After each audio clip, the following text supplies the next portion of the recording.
പരിശുദ്ധാത്മാവേ എന്നിൽ വന്നു നിറയണമേ. പരിശുദ്ധാത്മാവേ കൃപ ചൊരിയണമേ. പരിശുദ്ധാത്മാവേ ശക്തി പകരണമേ. നമ്മൾ വളരെ പ്രധാനപ്പെട്ട ഒരു വിഷയത്തെ ദൈവവചനത്തിൻ്റെ വെളിച്ചത്തിൽ പ്രാർത്ഥിക്കാൻ പോവുകയാണ്. നമ്മൾ പ്രാർത്ഥിക്കുന്ന വിഷയത്തെ ഈ അൾത്താരിൽ സമർപ്പിച്ച് ആരാധനയിൽ നമ്മൾ ഉത്തരം കണ്ടെത്തും.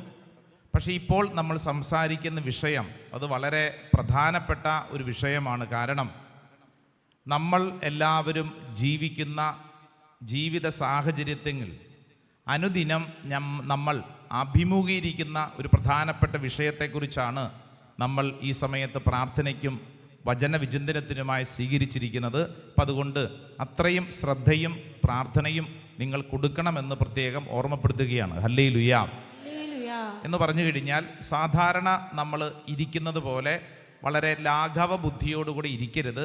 മറിച്ച് വിഷയം ഗൗരവമായതിനാൽ ഗൗരവത്തോടുകൂടെ തന്നെ എന്ന് പറഞ്ഞു കഴിഞ്ഞാൽ മസിൽ പിടിച്ചിരിക്കണമെന്നല്ല, മറിച്ച് ഉറങ്ങാതെ ശ്രദ്ധയോടുകൂടെ ബൈബിളൊക്കെ ഉണ്ടെങ്കിൽ എടുത്ത് നോട്ട് ബുക്കിലൊക്കെ വചനങ്ങൾ കുറിച്ച് ശ്രദ്ധയോടെ ഈ ശുശ്രൂഷയിൽ പങ്കെടുക്കണം. സ്വരത്തിൽ പറഞ്ഞ ഹല്ലേലൂയ, ഹല്ലേലൂയ, ഹല്ലേലൂയ, ഹല്ലേലൂയ. ഈ വിഷയത്തിൻ്റെ ഒരു പ്രത്യേകത ഒന്ന് രണ്ട് സംഭവങ്ങളിലൂടെ നിങ്ങളുടെ മുമ്പിൽ ഞാൻ പറയാം. ഈ അടുത്ത നാളിൽ പ്രാർത്ഥിക്കാൻ വന്ന ഒരു കുടുംബത്തിൻ്റെ സങ്കടം, അവർ താമസിക്കുന്ന ആ വീട്, ഇരിക്കുന്ന സ്ഥലം അത്ര ശരിയല്ല എന്നുള്ളതാണ് ഇവരുടെ ഒരു കണ്ടുപിടുത്തം. ഇവരുടെ വീടിരിക്കുന്ന സ്ഥലം, ആ സ്ഥലത്തിന് എന്തോ ഒരു കുഴപ്പമുണ്ട്. അപ്പം ഇവർ ചില ആളുകളെയൊക്കെ പ്രാർത്ഥിക്കാനും ഈ പ്രശ്നങ്ങൾ നോക്കാനൊക്കെ ആയിട്ട് കൊണ്ടുവന്നപ്പോൾ അവർ പറഞ്ഞൊരു കാര്യം, നിങ്ങളുടെ ഈ വീടിരിക്കുന്ന സ്ഥലം ശരിയല്ല. അപ്പം അതുകൊണ്ട് നിങ്ങളൊന്നില്ലെങ്കിൽ ഈ സ്ഥലം വിറ്റുപോവുക, അല്ലെങ്കിൽ നിങ്ങൾ ഈ വീട് പൊളിച്ച് വേറെ വീട് പണിയുക എന്നിങ്ങനെ ചില കാര്യങ്ങളാണ് ആ വീട്ടുകാരോട് സജസ്റ്റ് ചെയ്തത്. അപ്പം ഇവർ പ്രാർത്ഥിക്കാൻ വന്നിരിക്കുന്നത്, ഇവർ പറയുന്നത്, അച്ഛാ ഞങ്ങളുടെ വീടിരിക്കുന്ന സ്ഥലം ശരിയല്ല, എന്തു ചെയ്യും? ഇത് ഒറ്റപ്പെട്ട ഒരു സംഭവമായിട്ട് കണക്കാക്കരുത്. പ്രത്യേകിച്ച് വീട്ടിൽ അടുപ്പിച്ചടുപ്പിച്ച് ചില അപകടങ്ങളോ മരണങ്ങളോ തടസ്സങ്ങളോ ഉണ്ടാകുമ്പോൾ നമ്മുടെ തലയ്ക്കകത്തേക്ക് കടന്നു വരുന്ന ചില ചിന്തകളിൽ പ്രധാനപ്പെട്ട ഒന്നാണ്, നമ്മൾ താമസിക്കുന്ന വീടിന് എന്തെങ്കിലും കുഴപ്പമുണ്ടോ, നമ്മുടെ കൃഷിയിടത്തിന് എന്തെങ്കിലും കുഴപ്പമുണ്ടോ, നമ്മുടെ വീട്ടിലേക്കുള്ള വഴിക്ക് എന്തെങ്കിലും കുഴപ്പമുണ്ടോ, ഇത് വല്ല ശാപം പിടിച്ച സ്ഥലമാണോ, ഈ സ്ഥലത്തിന് എന്തെങ്കിലും ഒരു പൈശാചിക പീഡയുണ്ടോ എന്നിങ്ങനെ നമ്മളൊക്കെ ചില മേഖലകളോട് ബന്ധപ്പെട്ട് ചിന്തിക്കുന്നവരാണ്, സംസാരിക്കുന്നവരാണ്. അങ്ങനെയെങ്കിൽ ഈ സമയത്ത് വിശുദ്ധ ഗ്രന്ഥത്തിൻ്റെ വെളിച്ചത്തിൽ നമുക്ക് ഈ വിഷയത്തിന് ചില ഉത്തരങ്ങൾ കണ്ടെത്താൻ ഒരു ശ്രമമാണ്. അപ്പം അതുകൊണ്ട് ഇത് നമ്മളെല്ലാവർക്കും ബാധകമായ ഒരു വിഷയമായതുകൊണ്ട് നമുക്ക് നന്നായിട്ട് ഈ വിഷയത്തിൽ കർത്താവിൻ്റെ വലിയ കരുണ ലഭിക്കാൻ വേണ്ടി നമുക്ക് പ്രാർത്ഥിക്കണം. Hallelujah, hallelujah, hallelujah. പ്രത്യേകിച്ച് ഇങ്ങനെയുള്ള ചില കാര്യങ്ങൾ സംസാരിച്ചു വരുമ്പോൾ പലപ്പോഴും കണ്ടുപിടിക്കുന്നൊരു കാര്യം, നമുക്ക് മുമ്പ് ജീവിച്ചിരുന്ന ചില ആളുകൾ ചെയ്ത ചില പ്രവൃത്തികൾ ആ മണ്ണിൽ കിടക്കുന്നു. അപ്പൻ്റെ അപ്പൻ ഒരു ക്രൂരനായിരുന്നു, അയാൾ ചെയ്തൊരു പ്രവൃത്തിയുടെ ഫലമാണ് ഇന്ന് ഞങ്ങൾ അനുഭവിക്കുന്നത്. അല്ലെങ്കിൽ എൻ്റെ മുൻ തലമുറയിൽപ്പെട്ട ഇന്നയാളുടെ പ്രവൃത്തിയുടെ ഭാഗമാണ് ആ മണ്ണിൽ ഇപ്രകാരം പ്രശ്നങ്ങളുള്ളത് എന്നിങ്ങനെ ആ മണ്ണ് ശപിക്കപ്പെട്ടതാണ്. ഏതെങ്കിലും പാപപ്രവൃത്തിയിലൂടെ ആ മണ്ണിൽ തിന്മയുടെ വേര് കിടക്കുന്നുണ്ട് എന്ന് നമ്മൾ തിരിച്ചറിയുന്നു. ഇതിനെ നമ്മൾ ശാപം എന്ന് നമ്മൾ വിളിക്കുന്നു. ശാപം, കേഴ്സ്. പലതരത്തിലുള്ള ശാപങ്ങളെക്കുറിച്ച് വിശുദ്ധ ഗ്രന്ഥം തന്നെ പഠിപ്പിക്കുന്നുണ്ട്. ശാപം എന്ന് പറയുന്നത് വിശുദ്ധ ഗ്രന്ഥം പഠിപ്പിക്കുന്നത് അതൊരു സത്യമായ കാര്യം തന്നെയാണ്. ഹല്ലേലൂയ, സ്വർഗ്ഗത്തിൽ പറഞ്ഞ ഹല്ലേലൂയ, ഹല്ലേലൂയ, ഹല്ലേലൂയ. വിശുദ്ധ ഗ്രന്ഥം പറയുന്നത് ഈ ശാപത്തോട് ബന്ധപ്പെട്ട് പഠിപ്പിക്കുന്ന ഒരു പ്രധാനപ്പെട്ട കാര്യം, 3ഉം 4ഉം തലമുറ വരെ, എത്ര തലമുറ? 3ഉം 4ഉം തലമുറ വരെ നിന്നെ ഞാൻ ശിക്ഷിക്കും എന്നൊരു വചനം വിശുദ്ധ ഗ്രന്ഥത്തിലുണ്ട്. നമ്മളത് പഠിക്കും. ഞാനിതിപ്പോൾ ഓർമ്മപ്പെടുത്താൻ കാരണം ചില ആളുകളുടെ ഉള്ളിലുള്ള പ്രധാനപ്പെട്ട ഒരു ഭാരം അതാണ്. അച്ഛാ 3ഉം 4ഉം തലമുറ വരെ കണക്ക് കൂട്ടി നോക്കിക്കഴിഞ്ഞാൽ അച്ഛാ അത് കറക്റ്റാണ്, കാരണം ഞാൻ 3-ാം തലമുറയിൽപ്പെട്ട ആളാണ്, അതിന് മുമ്പുള്ള തലമുറയിലുള്ള ആളാണ് ഇങ്ങനത്തെ ഒരു പ്രവൃത്തി ചെയ്തത്, അതിൻ്റെ ഫലമാണ് ഇപ്പോൾ ഞങ്ങളുടെ മണ്ണിൽ ഞങ്ങൾ അനുഭവിക്കുന്നത്. എന്നാൽ ഇവിടെ ഇരിക്കുന്ന ഓരോരുത്തർക്കും ഇന്ന് വിശുദ്ധ ഗ്രന്ഥം നൽകുന്ന ഈ ശാപത്തിന് മുകളിൽ, ശിക്ഷയ്ക്ക് മുകളിൽ വലിയ ഒരു അനുഗ്രഹമുണ്ടെന്ന് ഓർമ്മപ്പെടുത്താനാണ് ഈ ശുശ്രൂഷ കർത്താവ് ഒരുക്കിയിരിക്കുന്നത്. ആമേൻ, ആമേൻ. നമ്മൾ വായിക്കുന്ന വചനഭാഗം പുറപ്പാടിൻ്റെ പുസ്തകം 20-ാം അധ്യായം, അതിൻ്റെ 5ഉം 6ഉം തിരുവചനങ്ങൾ നമ്മൾ വായിക്കാൻ പോവാണ്. അവയ്ക്ക് മുമ്പിൽ പ്രണമിക്കുകയോ അവയെ ആരാധിക്കുകയോ ചെയ്യരുത്. എന്തെന്നാൽ ഞാൻ നിന്റെ ദൈവമായ കർത്താവ് അസഹിഷ്ണുവായ ദൈവമാണ്. എന്നെ വെറുക്കുന്ന പിതാക്കന്മാരുടെ കുറ്റങ്ങൾക്ക് 3-ഉം 4-ഉം തലമുറ വരെ ഞാൻ ശിക്ഷിക്കും. എന്നെ വെറുക്കുന്ന പിതാക്കന്മാരുടെ കുറ്റങ്ങൾക്ക് അവരുടെ മക്കളെ 3-ഉം 4-ഉം തലമുറ വരെ ഞാൻ ശിക്ഷിക്കും. അപ്പോൾ ശിക്ഷയെക്കുറിച്ച് ബൈബിൾ പറയുന്നു, ഇതാ പിതാക്കന്മാരുടെ പാപപ്രവർത്തികൾക്ക് 3-ഉം 4-ഉം തലമുറ വരെയുള്ള മക്കൾ ശിക്ഷ അനുഭവിക്കുമെന്നാണ് വിശുദ്ധ ഗ്രന്ഥം പറഞ്ഞു വെക്കുന്ന പ്രധാനപ്പെട്ട ഒരു കാര്യം. ഹല്ലേലൂയാ, ഹല്ലേലൂയാ. നമ്മൾ അങ്ങനെയാണെങ്കിൽ ആ 3 തലമുറയെ ഒന്ന് ചിന്തിച്ച് നോക്കിയേ. ഒന്ന്, നിങ്ങളുടെ അപ്പനെ നിങ്ങൾക്ക് ഓർമ്മയുണ്ടോ? ഉണ്ടോന്ന്? അപ്പൻ്റെ അപ്പനെ ഓർമ്മയുണ്ട്. അപ്പൻ്റെ അപ്പൻ ചിത്രം പോലും സാധ്യത കുറവാണ്. കാരണം ഇന്നത്തെ കാലഘട്ടം അല്ലല്ലോ അന്നത്തെ കാലഘട്ടം. അമ്മയെ, സ്വന്തം അമ്മയെ അറിയാം. അമ്മയുടെ അമ്മ, അമ്മയുടെ അമ്മയുടെ അമ്മ, അമ്മയുടെ അമ്മയുടെ അമ്മയുടെ അമ്മ. ഇപ്പോൾ ഉള്ളവരെ തന്നെ തിരിച്ചറിയാൻ മേല, പിന്നെയാണ് അമ്മയുടെ അമ്മയുടെ അമ്മയുടെ അമ്മ. അപ്പോൾ ബൈബിൾ പഠിപ്പിക്കുന്നത് ഒരു തലമുറയെക്കുറിച്ചാണ്. അപ്പം നമ്മൾ ശ്രദ്ധിക്കേണ്ടത്, ഇന്ന് നമ്മൾ ജീവിക്കുന്ന സ്ഥലം സ്വന്തമായിട്ട് പൈസ കൊടുത്ത് ഞാൻ ഈ സ്ഥലം വാങ്ങി, അങ്ങനെയുള്ളവർ ഇവിടെ ഉണ്ടാവും. സ്വന്തമായിട്ട് ഞാൻ പൈസ കൊടുത്ത് വാങ്ങിയ സ്ഥലമാണിത്, കുടുംബത്തിൽ നിന്ന് കിട്ടിയതൊന്നുമല്ല, സ്വന്തമായിട്ട് പൈസ കൊടുത്ത് ഞാൻ കണ്ടുപിടിച്ച് വാങ്ങിയ സ്ഥലമാണിത്. അങ്ങനെയുള്ളവർ കൈപൊക്കിക്കേ. കുറേ അധികം പേര് കൈതാത്തിക്കേ. ഇനി അടുത്തത്, പാരമ്പര്യമായിട്ട് കിട്ടിയ സ്വത്ത്, അപ്പൻ്റെ സ്വത്ത് വീതം വെച്ചപ്പോൾ കിട്ടിയതാണ് ഞാൻ ഇപ്പോൾ ജീവിക്കുന്ന സ്ഥലം. അങ്ങനെയുള്ളവർ കൈപൊക്കിക്കേ. ഇനിയിപ്പോൾ ഇത് രണ്ടും പെടാത്ത വല്ലവരും ഉണ്ടോ? ഉണ്ടാവും. വാടക വീടുകളിലൊക്കെ താമസിക്കുന്നവരുണ്ടാവും. ശ്രദ്ധിക്കണം. അപ്പം അതായത് ഇപ്പോൾ നമ്മൾ ആസ്വദിക്കുന്നത് അത് ആക്ച്വലി ആരുടെ സമ്പത്താണ്? അത് നമ്മുടെ മുൻ തലമുറയുടെ ഒരു സമ്പത്താണ് നമ്മൾ ആസ്വദിക്കുന്നത്. നീ പണം കൊടുത്ത് വാങ്ങിയതാണെങ്കിലും നിനക്ക് കിട്ടിയ ആരോഗ്യവും നിന്റെ ജീവിതവും ഒക്കെ നിനക്ക് മുൻപിൽ ജീവിച്ചിരുന്നവർ പാരമ്പര്യമായിട്ട് കൈമാറി വന്ന ഒരു സമ്പത്തിൻ്റെ ഭാഗം തന്നെയാണ്. സമ്പത്ത് എന്ന് പറയുമ്പോഴത്തേക്ക് നമുക്കുള്ള മണ്ണ് മാത്രമല്ല, മറിച്ച് നമ്മളെന്ന് പറയുന്ന വ്യക്തി തന്നെ ഒരു സമ്പത്താണ്. ഞാനെന്ന സമ്പത്ത് എൻ്റെ അപ്പൻ്റെ അമ്മയുടെയും സ്വത്താണ്. ഇപ്പോഴുള്ള ഞാൻ, ഇത് തലമുറകളായിട്ട് കടന്നു വന്നിരിക്കുന്നതാണ്. Praise the lord. Hallelujah, hallelujah, hallelujah. അപ്പോൾ സ്വാഭാവികമായിട്ട് നമ്മൾ അറിയേണ്ട കാര്യം, ഈ തലമുറകളിലൂടെ കടന്നു വരുന്ന ഈ തിന്മയുടെ പ്രവർത്തികൾക്ക് നമ്മുടെ മേലും ഒരു സ്വാധീനം കടന്നു വരും. വളരെ ശക്തമായ സ്വാധീനം കടന്നു വരും.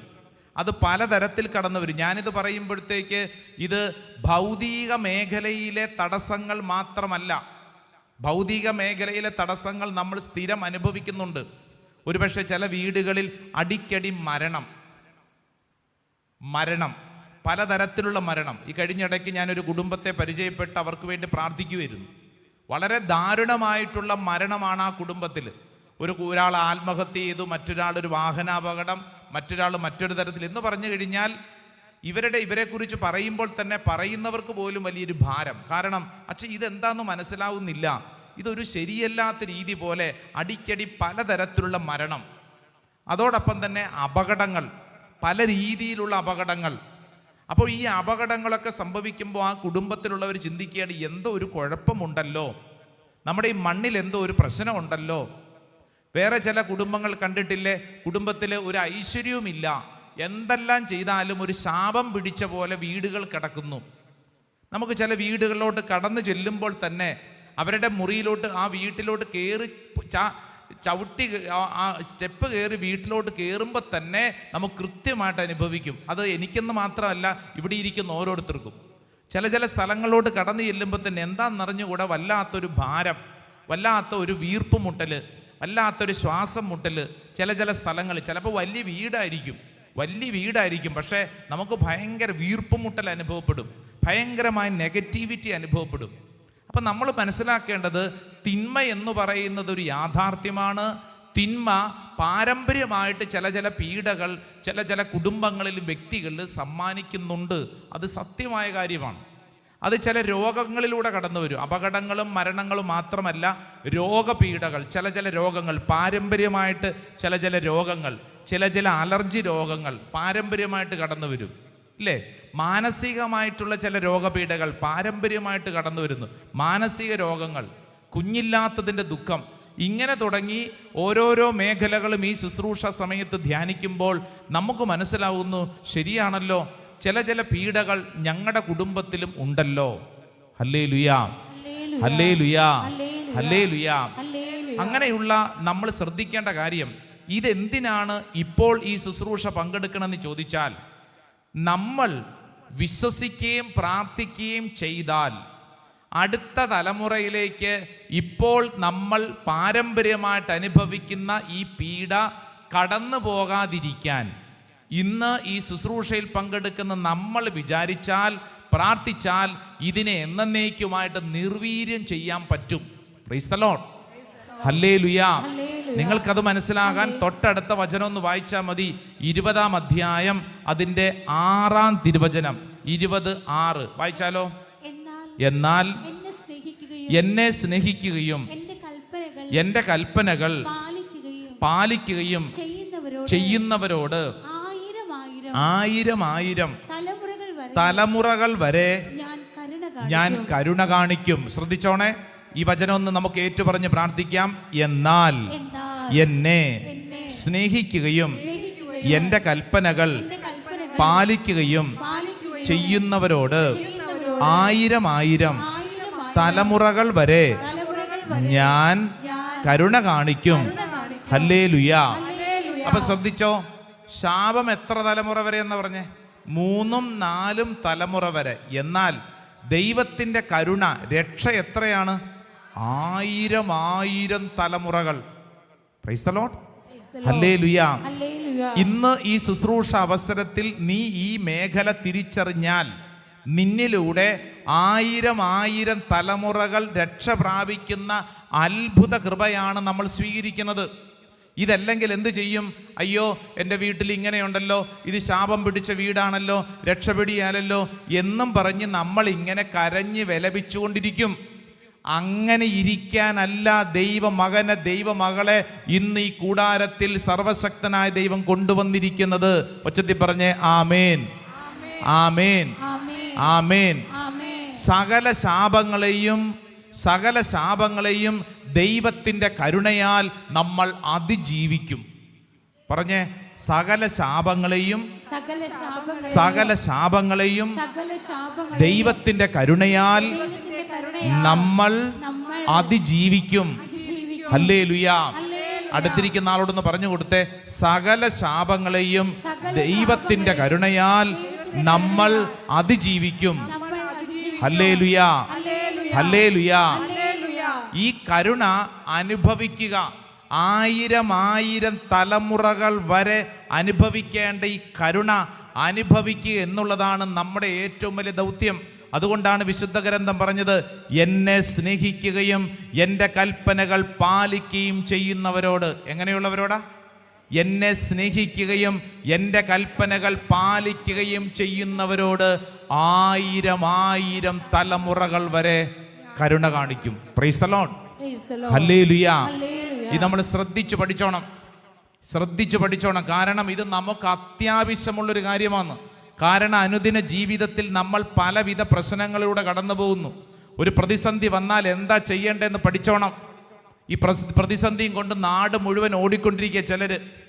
കഴിഞ്ഞ ദിവസം സംസാരിച്ചൊരു കുടുംബത്തിലെ കുടുംബനാഥ, എനിക്ക് സങ്കടം തോന്നി കുടുംബനാഥയുടെ അവസ്ഥ കണ്ടിട്ട്. കാരണം ഈ സ്ത്രീ പറഞ്ഞ, അച്ഛാ എൻ്റെ ശരീരം മുഴുവൻ അലർജി രോഗം, ഒരു ഡ്രസ്സ് ഇടാൻ പറ്റത്തില്ല. കാരണം എൻ്റെ ഈ ശരീരത്തിൻ്റെ അലർജി രോഗം കാരണം എൻ്റെ അവസ്ഥ വളരെ മോശമാണ്. ചൊറിഞ്ഞ് തടിക്കും, എന്നിട്ട് അതിൽ നിന്ന് ഇങ്ങനെ വെള്ളം ഒഴുകും, അലർജി രോഗം. എന്നിട്ട് ഈ സ്ത്രീ പറഞ്ഞ കാര്യം, അച്ഛാ ഈ രോഗം ഉണ്ടാകാൻ കാരണം ഞാൻ താമസിക്കുന്ന വീടിൻ്റെ പ്രശ്നം. അച്ഛാ വീടിൻ്റെ പ്രശ്നമാണ്. ഭർത്താവ് മരിച്ചുപോയി, മരിക്കുന്നതിന് മുമ്പാണ് വീടൊക്കെ പണിതത്. അന്ന് വീട് പണിയണ സമയത്ത് ആ വീട് സ്ഥാനം കാണാൻ വന്ന ആള് ഇന്ന സ്ഥലത്ത് പണിയണമെന്ന് പറഞ്ഞു. എന്നാൽ എൻ്റെ ഭർത്താവിന് ഇഷ്ടപ്പെട്ടില്ല. അയാൾ പറഞ്ഞു അവിടെയല്ല ഇവിടെയാണെന്നും പറഞ്ഞുകൊണ്ട് അച്ഛാ ആ വീട് ഇങ്ങനെ ഇറക്കി പണിതു. അന്ന് മുതൽ തുടങ്ങിയതാ അച്ഛാ. ഞാൻ ചോദിച്ചു ഇപ്പം എത്ര വർഷമായി? 20 വർഷമായി. 20 വർഷമായി അച്ഛാ ഈ വീട്ടിലൊരു സ്വസ്ഥതയില്ല. 2 ആമക്കളുണ്ട്, 2 പേരുടെയും കല്യാണം കഴിഞ്ഞിട്ടില്ല, ജോലി ശരിയായിട്ടില്ല, ആവശ്യമില്ലാത്ത പോലീസ് കേസ് അതും ഇതുമൊക്കെ. അപ്പം ഞാൻ ചോദിച്ചു, ചേച്ചി ഇപ്പം 20 വർഷമായിട്ട് സഹിക്കുമല്ലേ? സത്യക്രിസ്ത്യാനിയാ കേട്ടോ, സത്യക്രിസ്ത്യാനി. അപ്പം ഈ ചേച്ചി ഈ പ്രശ്നം ഉണ്ടല്ലോ, ഇപ്പം ഈ അലർജി രോഗം, വീട്ടിൽ അസ്വസ്ഥത, എന്താ ചെയ്യണേ? അച്ഛാ ഞാൻ പലരെയും വീട്ടിൽ കൊണ്ടുവന്ന് കാണിച്ചു, പലരും വന്നു, പല അഭിപ്രായങ്ങളൊക്കെ പറഞ്ഞു. അപ്പോഴാണ് എൻ്റെ ചേച്ചി, ഈ ചേച്ചിയുടെ ചേച്ചി, അത് അതിനേക്കാൾ പറ്റിയ ആളാണ്. ആ ചേച്ചി പറഞ്ഞു, എടി ഈ പ്രശ്നത്തിന് പരിഹാരം നീ ഇങ്ങനെ ഈ പള്ളിയിൽ മാത്രം പോയാൽ ശരിയാകത്തില്ല, വേറെ ചില സ്ഥലങ്ങളിൽ പോയി ചില കാര്യങ്ങൾ ചെയ്തെങ്കിലേ ഇത് ശരിയാവുള്ളൂ. അച്ഛാ എനിക്ക് താല്പര്യമൊന്നും ഇല്ലായിരുന്നേ, പക്ഷെ ചേച്ചി പറഞ്ഞതല്ലേ എന്ന് കരുതി ഞാൻ അവിടെ പോയി. അച്ഛാ അവിടെ ചെന്ന്, അതൊരു മറ്റൊരു മതവിശ്വാസിയുടെ ഒരു പ്രാർത്ഥനാ സ്ഥലമാണ്. അവിടെ ചെന്നപ്പോൾ പറഞ്ഞു പ്രത്യേക ചില പൂജാവിധികളൊക്കെ ചെയ്യണം. ആ പൂജാവിധികളൊക്കെ ചെയ്തു. അത് 1-2 ദിവസത്തേക്കല്ല അച്ഛാ, 31 ദിവസം 41 ദിവസം അങ്ങനെ പല സമയങ്ങളിലായിട്ട് പൂജാവിധികൾ. എന്നിട്ട് അവിടെ നിന്ന് അവരോരോ ചരടൊക്കെ ജപിച്ചു തന്നു, ശരീരത്തിൽ കെട്ടണം. അച്ഛാ അതെ എൻ്റെ കാലിലൊക്കെ കെട്ടിയിട്ടുണ്ട്, നോക്കച്ചാ. ചേച്ചി പറഞ്ഞിട്ടാ അച്ഛാ, ചേച്ചി പറഞ്ഞിട്ട്, എനിക്ക് വലിയ താല്പര്യമൊന്നും ഇല്ല, ചേച്ചി പറഞ്ഞിട്ട് ഞാൻ പോയതാ. എന്നിട്ട് അച്ഛാ വീടിൻ്റെ 4 വശത്തും അതുകൊണ്ട് കുഴിച്ചിട്ടിട്ടുണ്ട്, കാലയിലൊക്കെ കെട്ടിയിട്ടുണ്ട്. പക്ഷെ അച്ഛാ ഈ രോഗം അങ്ങും മാറുന്നില്ല അച്ഛാ. 20 വർഷമായി. ഞാൻ ഈ ചരിത്രവും ഭൂമിശാസ്ത്രവും എല്ലാം കേട്ടിരുന്നിട്ട് ചോദിച്ചു, ഏത് പള്ളിയാ, ഏതടവകയാ, പള്ളി പോകാറുണ്ടോ? പിന്നെ പള്ളി പോകാറുണ്ടോ എന്ന്. ഉണ്ടച്ചാ. ഞാൻ ചോദിച്ചു എന്നാണ് അവസാനമായിട്ട് പോയത്? അതച്ചാ ഈസ്റ്ററിന് പോയി, പിന്നെ ക്രിസ്മസിനും പോയി. അപ്പം ഞാൻ ചോദിച്ചു ഈസ്റ്ററിനും ക്രിസ്മസിനും അതിനിടയിൽ അച്ഛാ ഈ രോഗവും പിടിച്ചോണ്ട് ഞാൻ എങ്ങനെ പോകാനാ? പക്ഷെ ഈ പറഞ്ഞ ആൾക്ക് അവിടെ പോകാൻ സമയമുണ്ട്, ആരോഗ്യമുണ്ട്, പൈസയും ഉണ്ട്. വീട്ടിൽ നിന്ന് വലിയ ദൂരമില്ലാത്ത ഇടവക പള്ളിയിൽ പരിശുദ്ധ കുർബാനയ്ക്ക് പോകാൻ അച്ഛ എങ്ങനെ പോകാനാ അച്ഛാ? അപ്പം ഞാൻ ചോദിച്ചു പിന്നെ അവിടെയൊക്കെ പോയല്ലോ. അത് ചേച്ചി പറഞ്ഞിട്ട്, ചേച്ചി വന്ന് കൂട്ടിക്കൊണ്ടു പോയിക്കോളൂ. ഞാൻ ഈ ചേച്ചീനെ കുറിച്ച് അറിഞ്ഞപ്പോഴാണ് ഇടവകയിലെ മാതൃസംഘത്തിലുള്ള ആളാണ്, വേറൊരു സ്ഥലത്തെ ഏജന്റാണ്. മനസ്സിലായോ? കളിയാക്കാൻ പറഞ്ഞതല്ല, ഒന്ന് മനസ്സിലാക്കാൻ പറഞ്ഞതാ. സത്യക്രിസ്ത്യാനിയാണ്. അപ്പം ഞാൻ ഈ ചേച്ചിയോട് ചോദിച്ചു, ഈ സഹോദരിയോട് ചോദിച്ചു, ഇതും കൊണ്ട് പോയപ്പോൾ അവിടെയൊക്കെ ചെന്നപ്പോൾ അവരെന്തു പറഞ്ഞു? അച്ഛാ ഞാൻ ഈ പ്രശ്നം പിടിച്ചോണ്ട് ഒരു സ്ഥലത്ത് ചെന്നപ്പോഴത്തേക്ക് അവർ പറഞ്ഞു, ഇത് ഞങ്ങളെ കൊണ്ട് കൂട്ടിയാൽ കൂടുന്നൊരു ഐറ്റമല്ല, കാരണം നിങ്ങളുടെ പ്രദേശത്ത് പ്രത്യേകതരം ചില കാര്യങ്ങളുണ്ട്, അതുകൊണ്ട് ഞങ്ങൾക്ക് മുകളിലുള്ള ഒരു ഗ്രൂപ്പ് ആളുകളുണ്ട്, അങ്ങോട്ട് വിടാമെന്ന് പറഞ്ഞു. അങ്ങോട്ട് റെഫർ ചെയ്ത് പോയി. അവിടെയും കൊണ്ട് കുറേ പൈസ കൊടുത്തച്ചാ. മൂത്ത മകൻ കൂടെ വരും, കല്യാണമൊന്നും കഴിച്ചിട്ടില്ല, അവനുണ്ട്, അവന് വേറെ പ്രത്യേകിച്ച് പണിയൊന്നുമില്ല, അവനൊക്കെ ഇതിൻ്റെ ഇഷ്ടമാണ്, അവൻ ഇതിൻ്റെ കൂടെ. അപ്പം ഞാൻ അവൻ പള്ളി അവൻ പിന്നെ ക്രിസ്മസിന് പോലും പോയിട്ടില്ല. പക്ഷെ അവൻ ഇങ്ങനെയുള്ളതിനൊക്കെ വരും, ഇങ്ങനെയുള്ള പരിപാടിക്കൊക്കെ വരും, അവനാണ് കൊണ്ടു നടക്കുന്നത്. അപ്പോൾ ഒരു സ്ഥലത്ത് ചെന്നപ്പോൾ അച്ഛാ അവർ പറഞ്ഞു, നിങ്ങൾ ക്രിസ്ത്യാനികളല്ലേ, ഞങ്ങൾക്ക് നിങ്ങളുടെ കാര്യത്തിൽ ഒന്നും ചെയ്യാൻ പറ്റത്തില്ലെന്ന്. അങ്ങനെയാണ് അച്ഛാ ഞാൻ ഇവിടെ വന്നത്. ഹാ അച്ഛൻ ഞാനീ പോട്ടയിൽ വന്ന അതുകൊണ്ടാ അച്ഛാ, ഇന്ന സ്ഥലത്ത് ചെന്നപ്പോൾ അവർ പറഞ്ഞു നിങ്ങൾ ക്രിസ്ത്യാനികളല്ലേ, നിങ്ങളുടെ കാര്യത്തിൽ ഞങ്ങൾക്കൊന്നും ചെയ്യാൻ പറ്റത്തില്ല, നിങ്ങൾക്ക് നിങ്ങളുടേതായ പ്രാർത്ഥനാ രീതികളുണ്ട്, അതുകൊണ്ട് നിങ്ങളുടെ പ്രാർത്ഥനാലയത്തിൽ പോയി നിങ്ങൾ പ്രാർത്ഥിക്കൂ. അപ്പം അച്ഛൻ ദേ ഇതിനുള്ള പരിഹാരം പറ. എൻ്റെ പ്രിയപ്പെട്ടവരെ, വിശുദ്ധ ഗ്രന്ഥം വളരെ കൃത്യമായിട്ട് പഠിപ്പിക്കുന്നതാണ് ഇപ്പോൾ നമ്മൾ വായിച്ചത്. ശാപത്തെക്കുറിച്ച്, കുടുംബത്തിലെ പ്രശ്നത്തെക്കുറിച്ച് എണ്ണി എണ്ണി പറഞ്ഞുകൊണ്ട് അവിടെ ഇവിടെ ഓടി നടക്കുന്നവർ ശ്രദ്ധിക്കണം. ദേ പുറപ്പാട് പുസ്തകം 20-ാം അധ്യായം 5-ാം തിരുവചനം പറഞ്ഞത് എന്താ? അവയ്ക്ക് മുമ്പിൽ പ്രണമിക്കുകയോ അവയെ ആരാധിക്കുകയോ ചെയ്യരുത്, എന്തെന്നാൽ ഞാൻ നിന്റെ ദൈവമായ കർത്താവ് അസഹിഷ്ണുവായ ദൈവമാണ്. എന്നെ വെറുക്കുന്ന പിതാക്കന്മാരുടെ കുറ്റങ്ങൾക്ക് അവരുടെ മക്കളെ 3-4 തലമുറ വരെ ഞാൻ ശിക്ഷിക്കും. എന്നാൽ എന്നെ സ്നേഹിക്കുകയും എൻ്റെ കൽപ്പനകൾ പാലിക്കുകയും ചെയ്യുന്നവരോട് 1000 തലമുറകൾ വരെ ഞാൻ കരുണ കാണിക്കും. സ്വരമുയർത്തി പറ ഹല്ലേലൂയാ, ഹല്ലേലൂയാ. ദൈവത്തെ സ്നേഹിച്ചാൽ, ദൈവ കൽപ്പനകൾ അനുസരിക്കാൻ നീ മനസ്സ് കാണിച്ചാൽ, നീ ഒരു കാര്യം ഉറപ്പിച്ചോണം, എത്ര വലിയ ശാപപീഠകളാണെങ്കിലും നിന്റെ മുമ്പിൽ അവ നിർവീര്യമാകും. ഉച്ചത്തിൽ പറഞ്ഞേ ആമേൻ, ആമേൻ. 3-4 തലമുറ വരെ ശിക്ഷിക്കുന്ന ദൈവത്തിൻ്റെ ഒരു ചിത്രം തൊട്ടടുത്ത് ഇതാ വിശുദ്ധ ഗ്രന്ഥം പഠിപ്പിക്കുന്നത് 1000 തലമുറകളെ അനുഗ്രഹിക്കുന്നത്. എങ്ങനെയാണ് അനുഗ്രഹം സ്വന്തമാക്കുന്നത്? തലമുറയിൽ ആരെങ്കിലും ഇന്ന് ഈ വചനം കേൾക്കുന്ന നിങ്ങൾ ഇതാ യേശുവേ എന്ന് വിളിക്കാൻ തീരുമാനമെടുക്കുമ്പോൾ നിന്നിലൂടെ നിന്റെ കുടുംബത്തിലെ തലമുറകളുടെ ശാപം മാറും. നിന്നിലൂടെ നിന്റെ കുടുംബത്തിലെ കാലങ്ങളായുള്ള കെട്ടുകൾ അഴിയപ്പെടണം. നിന്നിലൂടെ വേണം നിന്റെ കുടുംബം അനുഗ്രഹം പ്രാപിക്കപ്പെടാൻ. ഒച്ചത്തിൽ പറഞ്ഞേ ആമേൻ, ആമേൻ. അടുത്തിരിക്കുന്ന ആളോട് പറഞ്ഞ് നിന്നിലൂടെ വേണം നിന്റെ കുടുംബത്തിൻ്റെ കെട്ടഴിയാൻ. പറഞ്ഞു കൊടുത്തേ. നിന്നിലൂടെ വേണം നിന്റെ കുടുംബത്തിൻ്റെ കെട്ടഴിയാൻ. ശ്രദ്ധി പറ ഹല്ലേലൂയാ, ഹല്ലേലൂയാ. യേശുവേ നന്ദി, യേശുവേ സ്തുതി, യേശുവേ ആരാധന. ഹല്ലേലൂയാ, ഹല്ലേലൂയാ. അതായത് ഏത് പാപപ്രവർത്തിക്കും ഉറപ്പിച്ചോ, പാപമാണോ പാപത്തിൻ്റെ കോൺസിക്വൻസ്, അനന്തര ഫലങ്ങൾ ഉണ്ടാകും. എന്നാൽ കരുണയ്ക്ക് വേണ്ടി പ്രാർത്ഥിക്കാൻ മനസ്സ് കാണിച്ചു കഴിഞ്ഞാൽ നിന്റെ ജീവിതത്തിൽ ദൈവം നിന്നെ കൈവിടുകയില്ല. അതാണ് ഗ്യാരണ്ടി. നിന്നെ ദൈവം കൈവിടുകയില്ല. ഒച്ചത്തിൽ പറഞ്ഞേ ആമേൻ, ആമേൻ. ദാവീദ് രാജാവിനെ കുറിച്ച് ഓർത്താൽ മതി. ആ മനുഷ്യൻ വ്യഭിചാരമെന്ന പാപം ചെയ്തു, കൊലപാതകം എന്ന പാതകം ചെയ്തു, ചതി ചെയ്തു. എന്നാൽ അനുദപിച്ചു കഴിഞ്ഞപ്പോൾ സങ്കീർത്തന പുസ്തകം 51-ാം അധ്യായം 17-ാം തിരുവചനം നമുക്കറിയാവുന്ന ഒരു വചനമാണല്ലോ. ഏതാ വചനം? സങ്കീർത്തനം 51:17. സങ്കീർത്തനം 51:17 ദാവീദ് രാജാവിൻ്റെ കണ്ണുനീരിൻ്റെ ഒരു പ്രാർത്ഥനയാണ്. ഉച്ചത്തിൽ പ്രാർത്ഥിച്ചേ. ഉരുകിയ മനസ്സാണ് ദൈവത്തിന് സ്വീകാര്യമായ ബലി. കർത്താവേ, ഉരുകിയ മനസ്സ്. ദാവീദ് രാജാവ് ഉരുകി കണ്ണുനീരോടെ പ്രാർത്ഥിച്ചപ്പോൾ നമ്മൾ ശ്രദ്ധിച്ചേ, ആ തലമുറ പിന്നീട് അങ്ങോട്ട് അനുഗ്രഹം പ്രാപിക്കാൻ തുടങ്ങി. അതിന് അത്ഭുതം എന്താണെന്നറിയോ? യേശു ജനിച്ചത് ഏത് കുടുംബ പാരമ്പര്യത്തിൽ നിന്നാണ്? ദാവീദിൻ്റെ കുടുംബത്തിൽ നിന്നാണ്.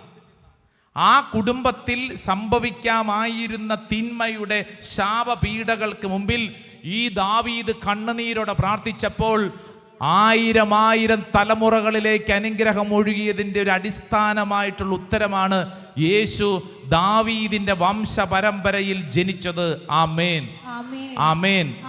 നിന്റെ കുടുംബത്തിൽ നിന്റെ മുൻ തലമുറകളിൽ എന്തെല്ലാം തിന്മയുടെ നാരകീയ ശാപപീഠകൾ ഉണ്ടെങ്കിലും നമ്മൾ പ്രാർത്ഥിക്കുന്നതനുസരിച്ച് നമ്മുടെ തലമുറകളിലേക്ക് 1000 കരുണ കർത്താവ് വർഷിക്കും. ആമേൻ, ആമേൻ. പത്രോസിനെ കുറിച്ചെടുത്ത് വായിച്ചാൽ മതി.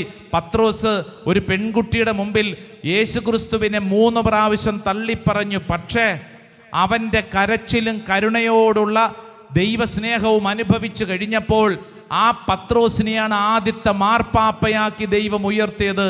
ആമേൻ, ആമേൻ. നാട്ടുകാരുടെ മുമ്പിൽ എനിക്ക് നിന്നെ അറിയില്ല എന്ന് പറഞ്ഞ പത്രോസിനെ യേശു പിന്നീട് ദൈവജനത്തിൻ്റെ മുമ്പിൽ കൊണ്ട് നിർത്തി. യോഹന്നാന്റെ സുവിശേഷം 21 അധ്യായം 3 തവണ ഈശോ അവനോട് ചോദിച്ചു, എടാ പത്രോസ്, നീ എന്നെ സ്നേഹിക്കുന്നുവോ? നീ എന്നെ സ്നേഹിക്കുന്നുവോ? നീ എന്നെ സ്നേഹിക്കുന്നുവോ? ഈ ചോദ്യം ചോദിച്ച് അവനെ അങ്ങ് ഉയർത്തി, അവനെ ശിഷ്യന്മാരുടെ നേതാവാക്കി ആദിമ ക്രൈസ്തവ ജനതയ്ക്ക് നേതൃത്വ പാഠവം കൊടുത്തു. പത്രോസ് സ്വരത്തിൽ പറഞ്ഞ ഹല്ലേലൂയ, ഹല്ലേലൂയ. 2 കരങ്ങളും ഇങ്ങനെ ഉയർത്തിപ്പിടിച്ചേ, നന്നായിട്ടൊന്ന് ഉയർത്തിപ്പിടിച്ച, കണ്ണടച്ചോ. നിന്റെ കുടുംബത്തിൽ ഏതെങ്കിലും ശാപപീഡകൾ നിന്റെയോ നിന്റെ കുടുംബ തലമുറകളെയോ പീഡിപ്പിക്കുന്നുണ്ടോ? ഉണ്ടെങ്കിൽ ഈ ശുശ്രൂഷ സമയത്ത് ആ മേഖലകളെ സമർപ്പിച്ച് പ്രാർത്ഥിക്കുക. കൈകൾ സ്വർഗത്തിലേക്ക് ഉയർത്തി കണ്ണുകളടച്ച് പ്രാർത്ഥിക്കുമ്പോൾ, കർത്താവേ, ഞങ്ങളുടെ കുടുംബത്തിൽ ഇപ്രകാരമുള്ള ചില പീഡകളുണ്ട്. സ്വത്തിനോട് ബന്ധപ്പെട്ട ചില പീഡകളുണ്ട്. ചില കുടുംബങ്ങൾ സ്വത്തിനോട് ബന്ധപ്പെട്ട്, സ്വത്ത് ഭാഗമെപ്പിനോട് ബന്ധപ്പെട്ട്, മണ്ണിനോട് ബന്ധപ്പെട്ട് ചില കേസുകെട്ടുകൾ കിടക്കുന്നു, ചില തർക്കങ്ങൾ കിടക്കുന്നു, സഹോദരങ്ങൾ തമ്മിൽ വഴക്കടിച്ച് കഴിയുന്നു. ഇപ്പോഴും സ്ഥലം വിൽപ്പന നടക്കാൻ പറ്റിയിട്ടില്ല, ഭാഗ ഉടമ്പടി നടത്താൻ പറ്റിയിട്ടില്ല, ഒരു വീട് വയ്ക്കാൻ പറ്റിയിട്ടില്ല, സ്ഥലം വാങ്ങാൻ പറ്റിയിട്ടില്ല, സ്ഥലത്തോട് ബന്ധപ്പെട്ട് ചില ഭാരങ്ങൾ കഴിയുന്നു. ഈ ശുശ്രൂഷ സമയത്ത് നമ്മൾ കണ്ണുനീരോടെ പ്രാർത്ഥിക്കണം. ഒരുപക്ഷെ നമ്മുടെ വീടിരിക്കുന്ന സ്ഥലത്തും സാഹചര്യത്തിലും എപ്പോഴും ചില അനർത്ഥങ്ങൾ, ചില പീഡകൾ, എന്തോ ഒരു അസ്വസ്ഥത, ഒരു സ്വസ്ഥതയില്ലാത്ത അവസ്ഥ. ഈ സമയത്ത് നീ കണ്ണുനീരോടെ പ്രാർത്ഥിക്കുക. ഒരുപക്ഷെ ചില അപകടങ്ങൾ, ചില മരണങ്ങൾ, ചില പീഡകൾ നമ്മുടെ കുടുംബത്തെ പീഡിപ്പിക്കുന്നുണ്ട്. കരങ്ങൾ ഉയർത്തി നീ കണ്ണുനീരോടെ പ്രാർത്ഥിക്കുക. ഏതെങ്കിലും തരത്തിലുള്ള തിന്മയുടെ മേഖലകൾ, മന്ത്രവാദത്തിൻ്റെ, കൂടോത്രത്തിൻ്റെ, ആഭിചാര പ്രക്രിയയുടെ ഏതെങ്കിലും ഒരു തിന്മകൾ നിന്റെ കുടുംബത്തെയോ കുടുംബ പശ്ചാത്തലങ്ങളെയോ പീഡിപ്പിക്കുന്നുണ്ടെങ്കിൽ കരങ്ങൾ ഉയർത്തി പ്രാർത്ഥിക്കുക. നിന്റെ കുടുംബത്തെ അയൽവാസികൾ വേദനിപ്പിക്കുന്നുണ്ട്, വിഷമിപ്പിക്കുന്നുണ്ട്, നിന്നെ നശിപ്പിക്കാൻ ശ്രമിക്കുന്നുണ്ടെങ്കിൽ കരങ്ങൾ ഉയർത്തി യേശുവേ എന്ന് വിളിച്ച് പ്രാർത്ഥിക്കുക. കുടുംബത്തിൽ സമ്പത്ത് വാഴുന്നില്ല, എല്ലായ്പ്പോഴും ആശുപത്രി കൊണ്ട് പണം ചെലവഴിച്ച് കുടുംബത്തിൽ മര്യാദയ്ക്ക് ജീവിക്കാൻ പറ്റുന്നില്ല, അസ്വസ്ഥതയുണ്ടെങ്കിൽ കരങ്ങൾ ഉയർത്തി പ്രാർത്ഥിക്കുക. മക്കൾ വഴിതെറ്റിപ്പോയിരിക്കുന്നു, മറ്റുള്ളവരുടെ കൂടെ ഓടിപ്പോയിരിക്കുന്നു, ഭാരപ്പെട്ടിരിക്കുന്നു, കുടുംബത്തിൽ അസ്വസ്ഥത, ഭാവി ജീവിതം നഷ്ടപ്പെട്ടുവെന്നും പറഞ്ഞുകൊണ്ട് ആത്മഹത്യയെക്കുറിച്ച് ചിന്തിക്കുന്നു. കരങ്ങൾ ഉയർത്തി പ്രാർത്ഥിക്കുക. യേശുവേ എന്ന് വിളിച്ച് പ്രാർത്ഥിക്കുക. യേശുവേ എന്ന് വിളിച്ച് പ്രാർത്ഥിക്കുക. യേശുവേ എന്ന് വിളിച്ച് പ്രാർത്ഥിക്കുക. യേശുവേ, ഈ ശുശ്രൂഷ സമയത്ത് കാലാകാലങ്ങളായിട്ടുള്ള തിന്മയുടെ എല്ലാ കെട്ടുകളും അഴിയണമേ. യേശുവേ, ഈ ശുശ്രൂഷ സമയത്ത് കാലാകാലങ്ങളായുള്ള തിന്മയുടെ കെട്ടുകൾ അഴിയണമേ. എല്ലാവരും ഒന്ന് എഴുന്നേറ്റ് നിന്ന് കരങ്ങൾ ഉയർത്തി യേശുവിന്റെ കരുണയിൽ ആശ്രയിച്ച് കരങ്ങൾ ഉയർത്തി ഈശോയേ എന്ന് വിളിച്ചൊന്ന് പ്രാർത്ഥിക്കട്ടെ. കാലാകാലങ്ങളായുള്ള തിന്മയുടെ കെട്ടുകൾ അഴിയപ്പെടട്ടെ. കാലാകാലങ്ങളായുള്ള പൈശാചിക കെട്ടുകൾ അഴിയപ്പെടട്ടെ.